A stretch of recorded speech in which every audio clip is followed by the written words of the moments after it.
Okay. All right. Well, good morning, everyone. Welcome to our market roundup for this quarter. As everyone knows, it's not been a great quarter, but it's been pretty good in terms of just what the market is doing. The news, it hasn't been great, but in terms of the market's doing, it doesn't seem to be that impacted by the news anymore. Who knows? So I'm so excited to do this today with my colleague, Devon Barrett. We've done this before, right, Devon? We must have done a good enough job that they brought us back. True. So let's just kick it off. We want to share with you the reason why we do this is, just to recap what happened during the quarter, break some news down, and then just see, what we are telling our clients. So let's get started, Devon. How about a quick review of Q2? Sure. So as Avni mentioned, we've done this before last quarter, and it's really been the tale of two markets between last webinar and this webinar, because at this time last quarter, we were on the heels of a historic drop. The market had seen, the quickest 30% drawdown or drop it had ever seen. I think it was a few weeks between when COVID first started impacting the market in early March, and then once we hit that trough on March 23rd. So this chart looked very different last time. There were a lot of red arrows pointing down, with the exception of that bond chart. That bond chart was in the green because, bonds are really the cushion, that airbag to the portfolio. So when times get rocky, investors flee for safety and they look to bonds. So we saw red arrows pointing down with huge double-digit losses, with the exception of bonds. And this time we're seeing a much different story, as Avni mentioned. On the heels of what they're dubbing as the Great Reopening, where economies were coming out of lockdown and going into the different phases. Here in New York, we're in phase 4. We're doing outdoor dining. Things feel a little bit better, knock on wood. Now I can't say that's the case in all economies, in all states. But what can be said is, despite the health impact and the uncertainty we're seeing on the health side and the surge in cases, the market has responded really well to the prospect of the economy reopening. It's also responded well to the Federal Reserve and the federal government intervention and aid. That's something we'll talk about a little bit in more detail in the news section. But what we've seen here is, while the coronavirus impact was certainly unprecedented, the government's response was also unprecedented as far as the stimulus package, the CARES Act that was brought on, just interest rates remaining low, which has helped bonds. Because typically, what you'll see in this chart, stocks are up double digits, 15 to 22% as we see in this chart. And in times like this, when stocks are on such a great run up, bonds tend to be flat, if not in a loss, because the investors are moving their cash from bonds to stocks to try to get in on that rally. But with this time, we see the unprecedented, the uncertainty in the market. Investors still want that safety, so bonds are up as well. So there's a few, there are a few uncertainties still out there in the market. Cases are surging and spiking in different states. There is talk of what could be a second wave and what would that look like. But for right now, investors are pretty optimistic and pretty comfortable with where we are in the market, and a big tip of the hat has to go to the Federal Reserve and the federal government for instilling that confidence into investors. And we can see, so what do these numbers take us to? So this is as of July 1st. So as of the end of the quarter, you can see that this was quite a rocky road. Hopefully you had your seatbelt on if you were an investor during the last quarter, but you can see, so for the year, January, we hit record highs in early February. And then that was that quick drop off that I mentioned. We lost about 30% from the highs. And then that recovery up until June 30th had put the US stock market at just a 4% loss year to date, which, all things considered, pretty solid footing. And that upward trend continued to now. Now here today in August, the market has fully recovered. The S&P is actually above where it was in January. It hasn't quite recovered that high in February, but it's back in positive territory for the year. So it's been quite a roller coaster year, and it just goes to show that you have to stay in for the ride. But I don't want to spoil anything that we have to talk about later in the presentation. So what does this mean as far as the pricing? Well, this it sounds strange to think about where we are in the market right now, but you could say that US stocks are historically overpriced. And there's a couple of reasons for that. So when we did this presentation, at the top of the year before coronavirus hit, this was the general consensus that, the run-up that we've seen over the last decade or so has put US stocks into a territory that have made them very expensive. And that was the case up until that sharp drop in March when prices were corrected a bit. But now that, as we just saw in the last slide, the prices have gotten back to a level that they were to start the year, we're back at the overpriced territory. And it's even exacerbated more so by the fact that, price, or if we look at PE ratio, which is price to earnings ratio, it's a measure of the value of a stock. PE ratio, so if the price has recovered to where it was, unfortunately, because of the impact of coronavirus, many businesses were shuttered for so long. Consumer spending was down. So across the board, many companies, their earnings are depressed.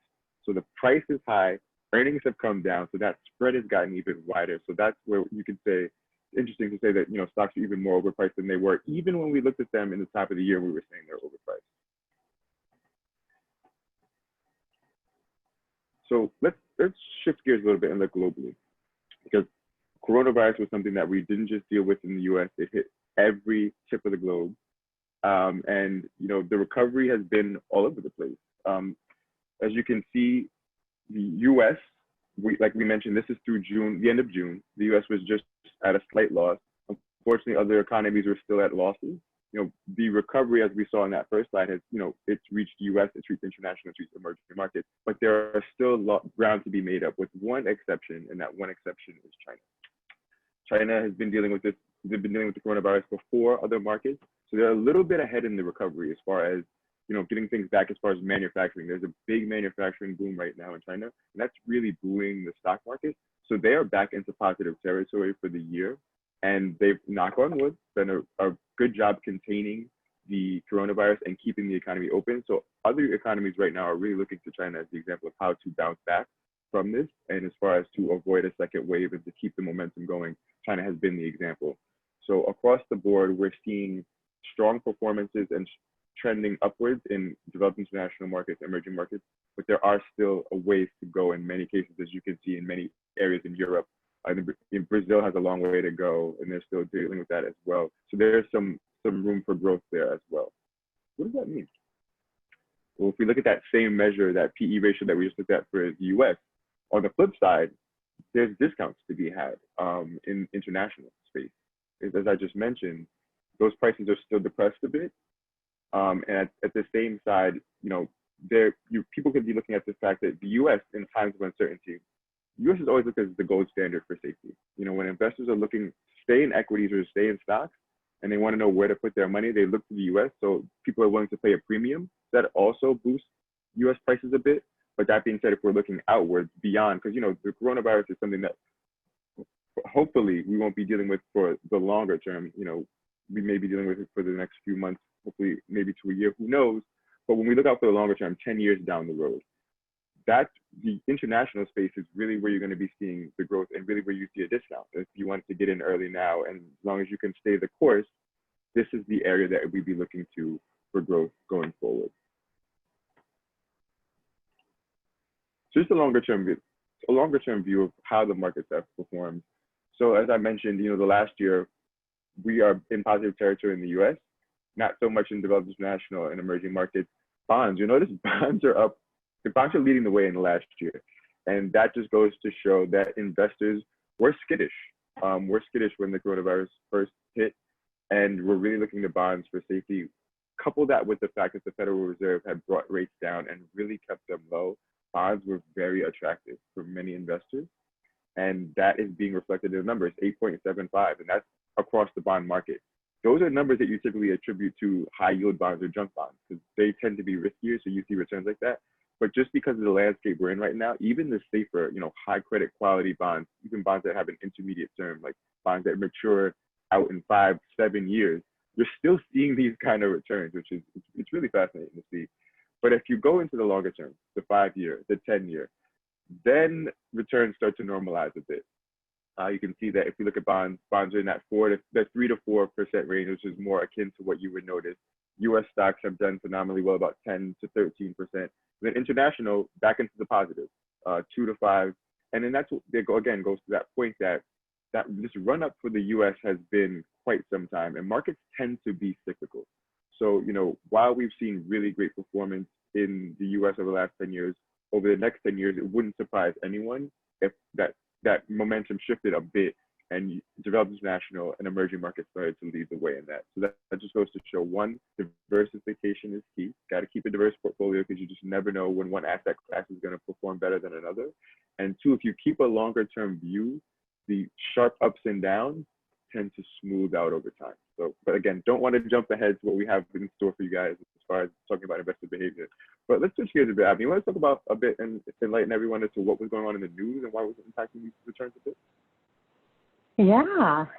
So, again, we want to break this down. There's so much news coming out, and there are so many talking heads on TV and in the media and social media that it's really confusing to break it down to what's really important. And that's what we hope to do in this section.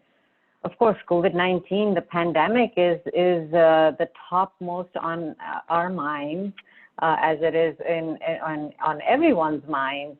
So the map that you see here is it's a heat map of cases per 100,000 population in different areas.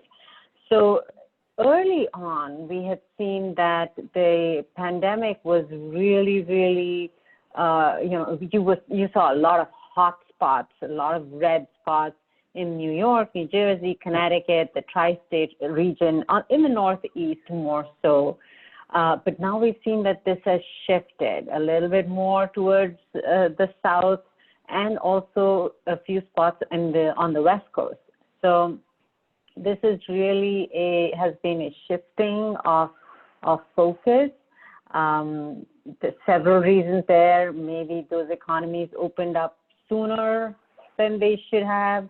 A lot of younger people, the death rates are still lower because a lot of younger people are getting infected, but we've seen that changing too in the past few weeks.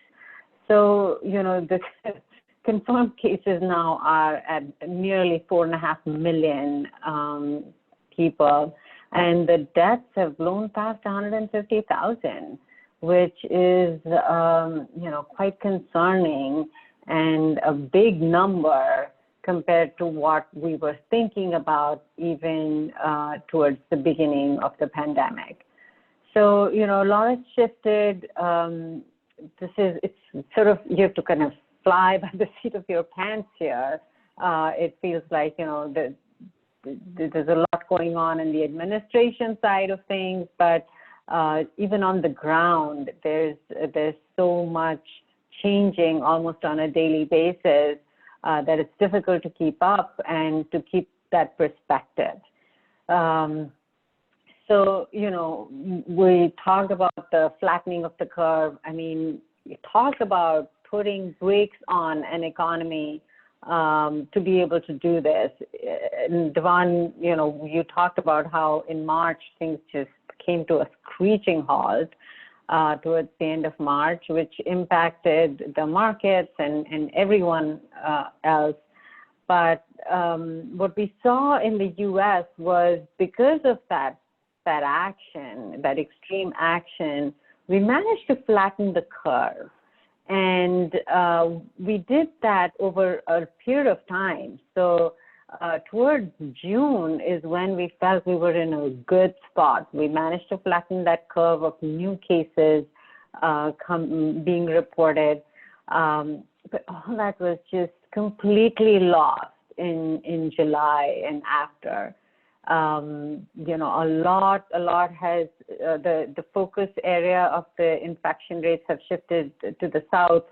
But, it feels like all that we achieved by taking all these extreme measures from pretty much end of March through June, July was lost. And that is pretty disheartening to see.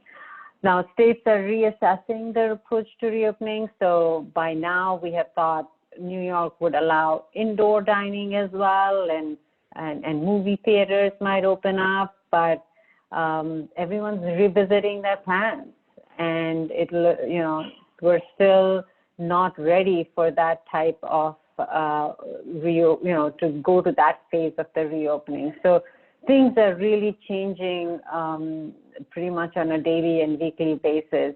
The big question now is how will schools reopen, which is my big question too, with 2 kids at home and have been home since March. Summer's been a pretty rough time with summer camps canceled, and so we're trying to figure out what this might look like for when schools reopen. So we'll keep an eye on that and keep reporting. The U.S. economy has been really suffering. The unemployment rates are high. They started off the charts. They sort of settled down in the middle to about like 1.3 million or so in June. And then we did see an uptick in mid-July. It was a significant uptick, so people are now, holding on to their seats to figure out whether this uptick is going to continue or that was just a one-time thing, and it'll settle down. So we'll see, of course, the spike in cases, the slowing down of the reopening, all that might result in new applications coming up for the first time in 4 months. So this is definitely a big concern and has a huge impact. We are hearing, news about debates on a new stimulus measure, which is great. There is a lot of debate, though. Democrats and Republicans have plans that are quite far apart. The big discussion point is that additional $600 per week stimulus that the original plan had, which is now done, which went through to the end of July, and they haven't extended that. So they are still debating that. There's a bit of a difference. The Democrats have proposed a $3 trillion bill versus the Republican bill, which is more like $1 trillion. So, there's a lot of concern of how this money is going to come in, how the government's going to fund this. Of course, people are not focused, obviously there'll be a lot of debt being taken on. And right now it's like, just let's fix the problem right now, and then we'll deal with the debt later on. So, some people say it might be short-sighted, but what needs to be done needs to be done. The good news is that the cost of borrowing this debt is fairly low right now. So that's really working in our favor. The other big difference with the Democrat bill and the Republican bill is that the Democrats have allocated $1 trillion to states that have been impacted by the COVID crisis in their revenue generation. So Democrats have $1 trillion pegged to relief to be provided to states, whereas Republicans don't have that in their plan. So we'll see where this lands. Is still ongoing debate, and the legislators are going away for their August break, so there's some time pressure there too. Next up, what does this mean for the markets looking ahead? I think a lot of volatility. We've seen a lot of volatility already this year, as Devan mentioned, those huge swings. But that, we have to just put on our seatbelts and go for the ride, because the volatility is here to stay. there's a lot of factors coming into play, things like the election. There's a lot, there's a lot of debate going on, and the uncertainty on how that they'll be conducted. The spread of the virus is, of course, a huge factor coming into play. And then, when will a vaccine be available, and how quickly can the vaccine be distributed so that there is a widespread reach, and how can it be manufactured and distributed? All those factors will definitely impact the health of the economy as well as the markets. And then, the stimulus, what does that look like? How much of it? When will it come? What are the specifics? Which segment will it most benefit? So all those things are very uncertain right now, but will have a big impact on the markets. And that's why the volatility, we think we'll continue to see volatility. Hopefully it's not that 30%, right? The 30% fall. Oh my, we can only hope. And, those are sort of, abnormal type of swings in the market, and hopefully we won't get those or to that extent, but we will definitely see more swings. So that's a good segue. I mean, we're in for some swings. So what should you do, right? How do you cope with the volatility? And it's important to realize right now, I'm going to lean in because I want everyone to really hear what I'm saying here. Right now, it's a very interesting time, and it's important to realize that, we have been impacted in a way that is just completely unprecedented. People's routines have been thrown out of whack completely. People are stressed by their working situation, whether they've lost their job, whether they've been furloughed, so they're in limbo. Will they come back? Will they not? Or they're working remotely and they're adjusting to some of the challenges there. People aren't taking vacation. People aren't traveling like they're used to. I can't tell you how many trips I've canceled this year. Every month, I feel like I'm getting miles back for something. So right now, we are in a pressure cooker situation. So it's our thought process and our rational brain is impacted. So investing is very emotional. It is tied to your thoughts and feelings. And right now, it is important to remember that you may not be thinking as clearly as you usually do. So it's important to take a step back and not make a rash decision on your portfolio that will impact you down the road well beyond what we're at right now. So I want to start with that disclaimer before we get into some of the behavioral things. It's important to know that, the social aspect is tied to the economy as well, and the financial aspect. So Ami mentioned the presidential election. That's a big one. We're less than 100 days out. It's that, interesting time of every 4-year cycle where will we change administration or won't we? And investors can be tempted to try to predict what is going on with the election and how that will impact the market. And it is a foolhardy game most of the time. With the last administration, when President Trump was elected, that night market futures tanked. It looked like we were headed into the next great recession. And then by the next day, I had a complete reversal. Markets had recovered. And then his administration was really off to the races as far as an economy for a while. And then we've seen issues and blips along the road with trade wars and coronavirus impact and things here and there. So there are always going to be these types of movements within an administration. And this chart really shows you that the red shows a Republican administration while the blue shows Democratic. And there's really no trend that you can decipher from this other than it's just an upward motion over time. With the exception of poor Herbert Hoover, he didn't fare too well, and George W. had a rough ride in the 2000s. But generally speaking, it has been an upward trend, and timing out when the dip, because there were dips. It's not just a straight line. You can see here that there are ups and downs throughout pretty much any administration and any regime, I will call it, if it's longer than just one president or two. Generally speaking, there are ups and downs, but the trend is upward. So trying to time it out based on what you think an administration will bring to the economy is extremely difficult. And you can end up shooting yourself in the foot because you just never know how a market will react. Because there's a number of factors. Presidents are carrying momentum from the last president a lot of the time. Legislation changes. It depends on what the Senate looks like. It depends on what the oversight. There are just so many factors that are so hard to predict. that we wouldn't recommend it. Just stay the course and you tend to be rewarded.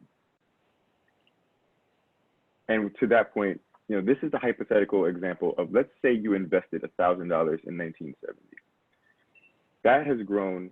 So in this example, if you stayed in the market the entire time, the entire 50 years, so we're looking at roughly 20,000 give or so days in the market, you can see that your $1,000, your little $1,000 has grown all the way to $121,000 by today's date, or excuse me, through March 17th, which is astounding to think about, but it just shows you the power of time. If you stay invested, the market has rewarded investors who stayed in the market. Now, if you're tempted to try to time the market and you do it poorly, I'm gonna be honest, most people do it poorly. Even the professionals don't get it right the majority of the time. It hasn't shown to be an effective measure of investing. If you missed just the one best day in that 20,000 day period, look what happened to your return. It's gone from 121,000 to 108,000. Great return, but you can see the power of just that one day if you missed out on that. Now let's flip it down all the way to, let's say you missed 25 days. 25 days doesn't sound like a lot, especially considering that we're talking about 50 years. But you can see if you miss the 25 best days, let's say, and they happen sporadically. You never know when they're going to pop up. But let's say you are a really, really bad market timer and you missed the 25 best days. Your return has still grown. You're still in positive territory. You went from 1,000 to 27,000, but you cut your return by $100,000 trying to time out the market. So, like I said, people may get it right every now and again, and you can pat yourself on the back, but the chances are you're going to get it wrong more often than you're going to get it right, because you have to get it right twice. You have to know when to get out and when to get back in. And we are creatures that avoid pain. So if you get it wrong, it's going to be that much more difficult mentally for you to get back in and stay the course, because you know that pain of losing out. So don't put yourself through that. Just stay invested and you will be rewarded in the long term. This goes to show, this chart will just support that theory that, this is looking at the market return over the last 94 years. And the S&P has, if you were invested in that over and just let it ride, the market has rewarded you. It's over 10% annualized return year over year. So, while you can see the chart that it's not a smooth ride, there's some big drops here as well, but don't try to time it out, because the variance is so wide. You can see that there were years that the market was up 54%, coupled with years that was down 43%. So if you're trying to time that out, and God forbid you miss a 54, then you jump back in to say, I got to get in on this rally, and then you jump into a 43 downturn, you see what you've done. The last chart showed you what you've done to your return. So again, I can't stress this enough. Just save yourself that trouble, especially because we see that 10% return year over year, that if you let it ride, can't speak for everyone, but if that is more than many people need to accomplish their financial goals. It's important to keep in mind returns are, what are you trying to do with returns? They're not just great numbers to see on a page. You're trying to accomplish goals, whether that's retirement, whether that's paying for a kid's college, whether that's a wedding, whether that's inheritance, whatever you want to do with that. As long as you have to say what your goals are and what that return needs to be, you don't really need anything else is icing on the cake. So you don't really need to try to shoot the lights out and set yourself up for these difficult situations by trying to time the market out. When if you just let it ride, that 10% if it can accomplish your goals, there's no need to do anything else. So always keep that in mind. Keep sighted with your financial goals, because that'll really guide you and that'll help you stay grounded and help you avoid some of these bad behaviors that can hurt a portfolio in the long run. That's great. Thank you, Devon. I think that's a lot. Yes. And, we are, those two last charts I really liked. I think it makes a lot of sense. We tend to, especially with all this news coming at us, it's difficult to stay focused on what's important. And it's difficult to not let our emotions get the best of us. But hopefully by the charts that Devon talked about, that helps you just stay the course a little bit better. And, something else that we do for our clients is we try to support our clients in exploring these things, in exploring how you're feeling and how that impacts the market, and even have those conversations when we meet with you regularly. And moving from there to an event that is very special to my heart, we call Conversation Circles. And this one is really special. It's coming up on Thursday, August 13th. And it is about what is on your stop doing list. All of us have to-do lists. I know mine is like a mile long, but maybe we don't need to do everything that we have on there. So how do you figure out what is on your stop doing list? Because what that does is it frees up your time, and your time is worth a whole lot more than what you think it is. So we'll talk a little bit about what your time is worth and what you want to stop doing. And this is, again, on Zoom. Otherwise, we do it in our office with some nice wine and beautiful sushi. But this brings together people who want to talk about this in a safe environment, in an environment where you can explore these topics and share with someone else to develop your thought process. So it's a really special event. If you haven't attended, I would highly encourage you to attend it. And then we have something else too, which is more of taking care of your body, and which then impacts your mind. We do yoga and a strength and tone session in alternative weeks. Thursdays at 5:30 p.m. On August 6th, we have yoga with our very own Deborah Donenfeld. She's amazing. And then on August 13th, we have strength and tone with Dr. Laura Miranda, who's really, really good. And her classes are, as Deborah's, caters to all skill levels. So if you're a beginner, don't worry about it. You can definitely join. And if you're more advanced too, feel free. This will give you a little bit of everything. So we invite you to join us. There is that Zoom link, and if anyone needs it personally, reach out and we'll send it to you. Thank you so much for joining us. It has been our pleasure, and I'll open it up to questions. If there are any questions, feel free to write it in the chat box or Q&A. I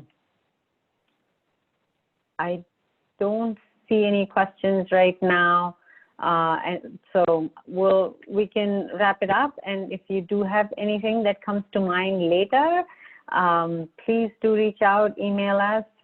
You know how to find us. And I will take no questions as a sign of another job well done. I mean, I think we just covered everything at that point. I think we can pat ourselves on the back. Thank you, everyone. It was happy Monday, and have a great week. Goodbye.